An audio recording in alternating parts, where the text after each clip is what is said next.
जय मित्रांनो. तर मित्रांनो, मी आज तुमच्यासोबत पुन्हा जे बार्शी तालुक्यातील हत्ती ज्या ठिकाणी जी घटना घडलेली आहे ना, त्याच्याबद्दल चर्चा करणार आहे. हे बघा मित्रांनो, मी नेहमी तुम्हाला सांगत असतो की शेअर मार्केट म्हटलं की बहुतेक जण शेअर मार्केटमध्ये पैसा बनवण्यासाठी ताबडतोब येत असतात. ठीक आहे. त्यामध्ये ते मोठं नुकसान करतात. मोठं नुकसान झाल्यानंतर नेहमी तणावात असतात ते. त्या तणावामध्ये ती व्यक्ती काही पण करून टाकते. तर तीच घटना बार्शीमधील हत्तीच्या ठिकाणी घडलेली आहे. तर शाळेचे एक मुख्याध्यापक होते, त्यांनी आपलं जीवन संपवलं आहे शेअर मार्केटच्या लॉसेसमुळे. आणि तो आकडा पण फार मोठा आहे मित्रांनो. म्हणजे 1,80,00,000 तो आकडा आहे मित्रांनो. खूप मोठा लॉस आहे मित्रांनो हा. ठीक आहे. एवढे पैसे संपवणं म्हणजे सोपी गोष्ट नाही आहे. आणि तो पैसा बनवण्यासाठी खूप कष्ट पण असतात. नेहमी सांगत असतो, आपले जे लाईव्ह चालतात, व्हिडिओ चालतात, मला ज्या व्यक्ती भेटतात त्यांना पण मी नेहमी हे सांगत असतो की बाबांनो, तुम्ही मार्केटमध्ये काम करा, पण शिकून करा. जर तुम्हाला ती गोष्ट जमत नसेल तर त्यामध्ये जाऊ नका तुम्ही. ठीक आहे. कारण की शेअर मार्केटमध्ये कितीही पैसा आणला तुम्ही तरी तो संपणारच. जिल्हा परिषद शाळेचे शिक्षक जे होते, मुख्याध्यापक होते ते, तर त्यांनी आपलं जीवन तर संपवलंच, पण आपल्यासोबत आपली पत्नी आणि 2 मुलं जे होते त्यांना विष पाजून त्यांना पण संपवलेलं आहे. म्हणजे एकाच परिवारातील 4 व्यक्ती या जगात नाही आहे आता. अगोदर त्यांनी विष पाजलं, स्वतः पण विष पेले आणि गळफास घेतला. अतिशय दुःखद घटना आहे मित्रांनो ही. अशी कुठेच व्हायला नको आणि कोणासोबतही व्हायला नको ही गोष्ट. पण हे का केलेलं असावं? आता मला तुम्हाला जास्त सांगायची गरज नाही आहे, कारण की वेळोवेळी तुम्हाला या गोष्टी मी सांगतच असतो. आता बघा, त्यांनी एवढं मोठं जे नुकसान केलेलं आहे, त्यांचा स्वतःचा पैसा असणार, त्यांची स्वतःची सेविंग पण असणार, त्यानंतर त्यांचा जो पगार येतो तो पगार पण त्याच्यामध्येच त्यांनी संपवलेला असणार. मग तणावात तर येणारच ना व्यक्ती. त्यामध्ये पण अजून एक गोष्ट समोर आली, ती म्हणजे त्यांनी आपल्या नातेवाईकांचा पण पैसा घेतलेला होता, मित्रपरिवार होता, त्यांच्याकडून पण पैसा घेतलेला होता. आणि त्यांना सांगितलेलं असेल त्यांनी की मी तुम्हाला शेअर मार्केटमधून पैसे बनवून देतो. मी म्हणत असतो ना नेहमी तुम्हाला की आपला पैसा कोणीही बनवून देऊ शकत नाही. आपण स्वतः ते नॉलेज घेतलं पाहिजे आणि आपल्या पैशाला वाढवलं पाहिजे. दुसऱ्यांजवळ तर कधी पैसा द्यायलाच नको. हे नेहमी मी तुम्हाला सांगत आलेलं आहे. पण काय होत असताना की शेअर मार्केटमध्ये थोडंफार आपल्याला जमायला लागलं. मी म्हटलं की मला शेअर मार्केट आता चांगलं जमतं आहे. मग काय करायचं, आपला मोठा पैसा तिथे लावायचा, मित्रांकडून घ्यायचा पैसा, मित्रांना पण सांगायचं की मी तुमच्या पैशाला मोठं करून देतो, वाढवतो पैशाला, नातेवाईकांना सांगायचं. पण शेअर मार्केटमध्ये लॉसेस होतातच. अशी कोणतीही व्यक्ती सुटलेली नाही की तिचं नुकसान होत नाही. शेअर मार्केटमध्ये लॉस ठरलेलाच असतो मित्रांनो. त्यामुळे आपण स्वतःला आवर घातला पाहिजे. आता त्या सरांकडे इतरांचे पण पैसे होते, मित्रांचे पण पैसे होते, नातेवाईकांचे होते. ते मागतच असणार पैसा त्यांचा. पण एवढी मोठी रक्कम द्यायची म्हटल्यावरती त्यांच्याकडे पाहिजे, पण ती त्यांच्याकडे नव्हती. त्यामुळे ते अशा टोकाला गेलेले. म्हणजे ही माहिती समोर येते अशी. आणि त्यांनी 22 पानांची सुसाईड नोट पण लिहिलेली होती. ती पोलिसांना सापडलेली आणि त्यामध्ये लिहिलेलं आहे स्पष्ट की मी शेअर मार्केटमध्ये प्रॉफिट कसे बनवले, माझे लॉस कसे झाले, सर्व काही 22 पानं म्हणजे खूप झाले.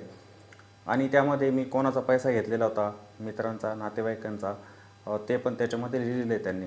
एक समजदार व्यक्ती, शिकलेली व्यक्ती असं पाऊल उचलते. तुम्हाला काय वाटतं, हे चुकीचं नाही आहे का? हे चुकीचं आहे. आणि तीच एक व्यक्ती नाही तर अजून खूप व्यक्ती सापडतील आपल्याला. खूप व्यक्ती तुम्हाला सापडणार की त्यांनी असे कृत्य पण केलेले. आणि मेन म्हणजे काय, ते एक शिक्षक होते.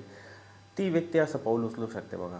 त्यांना चांगला पगार पण असणार, पगारावरती ते चांगले जीवन पण जगू शकले असते. पण काय असतं, शेवटी माणसाला हवा असते, लालच लागलेली असते की माझा पैसा जो आहे मोठा झाला पाहिजे ताबडतोब. बहुतेक जणांचं इथंच चुकतं आहे मित्रांनो, की आपण त्या पैशाला एकाच दिवसामध्ये बनवायला जातो.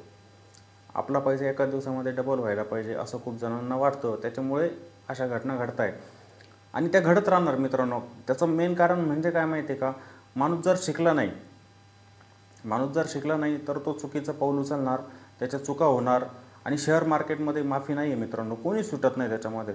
मग असं आपण म्हणायचं की मोठ्या व्यक्ती शेअर मार्केटमध्ये सुटू शकतात, नाही. त्यांना जर त्याचं नॉलेजच नसेल तर तिथे त्यांचं पण नुकसान ठरलेलं असतं. आपल्यासारखी सामान्य व्यक्ती आहे, आपल्याकडूनही चुका होणारच आहे. आपल्याजवळ असलेला पैसा आपण म्हणतो की नाही मला जमायला लागला. आता तुम्ही मोठा पैसा, तुमची मागची सेव्हिंग जर पूर्ण शेअर मार्केटमध्ये टाकायला सुरुवात केली, ती पण जाईल. म्हणजे या शेअर मार्केटमध्ये कोणीही सुटत नसतं. श्रीमंत असो किंवा गरीब असो, कोणी सुटलेलं नाही आणि सुटणार पण नाही. जो शिकेल, मला ही गोष्ट जमते, मी याच्यातच काम करणार, हे जेव्हा त्याला समजेल तेव्हा त्याचा पैसा वाचणार. सर्वजण त्या ऑप्शन ट्रेडिंगच्या नादाला लागलेले. सोशल मीडियावरती पण प्रत्येक यूट्यूबर बघा, त्याच्याच जाहिराती, त्याचेच व्हिडिओ. मी आज 50 लाख रुपये बनवले, आज मी 1 करोड रुपये बनवले. ते बघून बाकीचे लोक पण करायला जात आहे. मेन तर मी म्हणेल की या सोशल मीडियाने लोकांना खराब केलेले ऑप्शनच्या बाबतीत. आपल्याला तर स्वतः समजतं मी काय केलं पाहिजे, आपण तर तेवढे विचार करतच नाही आहे. पण त्यामध्ये पण सोशल मीडियावरती जे दाखवलं जात आहे ना, त्याच्यामुळे लोक भरकटले जात आहे. आणि त्याच्यामुळे ते फ्युचर ऑप्शन ट्रेडिंग आणि त्याच्यामध्ये आता खूप जण क्रिप्टोकरन्सीकडे पण जात आहे. क्रिप्टोकरन्सीचं बहुतेक जणांना नॉलेजच नाही आहे, पण समोर जी व्यक्ती करते ना ते बघून मी करायचं फक्त. फॉरेक्सचं नॉलेज नाही आहे, समोरची जी करते मी करायचं बस. एक यूट्यूबर असतो तो लाईव्ह घेतो, तो जसं सांगतोय तसं मी करतोय, पण मला नॉलेज नाही ना त्याचं. तुम्ही घ्या त्या गोष्टींचं नॉलेज, तुम्हाला समजेल मग मी ती गोष्ट केली पाहिजे का, माझं कसं त्याच्यामध्ये नुकसान होऊ शकतं. तुम्ही वाचू शकतात या गोष्टींमधून. आपला कष्टाचा पैसा द्यायला तुम्ही नक्कीच वाचू शकतात, पण थोडं समजून घ्या त्या गोष्टीला. तो पैसा कशामुळे बनतोय, माझा बनू शकतो का, मला सूट होतं आहे का ते.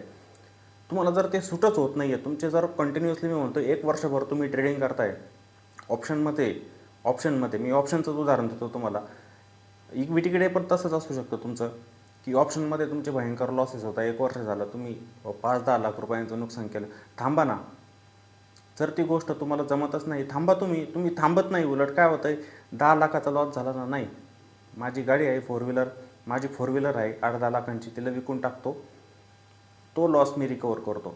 जर ती गोष्ट तुम्हाला जमतच नाही तर तुम्ही त्याच्यामध्ये जाता कशाला. जाऊन फायदा काय, तुम्ही ते 8-10 लाख रुपये पुन्हा घालून बसतात. आपली पत्नी असते, मग तिचे दागिने असतात ते घेऊन टाकतात, ते विकतात, ते पण पैसे तुम्ही ऑप्शन ट्रेडिंगमध्ये लावताय. एक फ्लॅट घेतलेला असतो दुसऱ्या ठिकाणी सिटीमध्ये, तो विकून टाकतात, तो पण पैसे इकडे लावतात. हळूहळू तुमची मोठी रक्कम निघून जाते, हे तुम्हाला समजत नाही आहे. आणि बहुतेक जण तिथेच चुकी करताय की नाही माझा तर एवढा लॉस झाला. तुम्ही आत्ताचा बघता, पण पूर्ण लॉस जर तुम्ही बघायला गेले तुमचा लॉस खूप मोठा झालेला असतो त्याच्यामध्ये. त्यामुळे थोडासा आवर घाला तुम्ही. अशी जी कृत्य होत आहे आता बघा, बार्शीमध्ये हे जे झालेलं आहे, बार्शीमध्ये तर 4-5 वर्षांपूर्वी मोठा स्कॅम पण झालेला होता. त्यानंतर आपल्या अहिल्यानगरमधील पण बघा, शेवगाव जे आहे तिथे पण अनेक घटना घडलेल्या होत्या. तरी लोक जागे होत नाही आहे.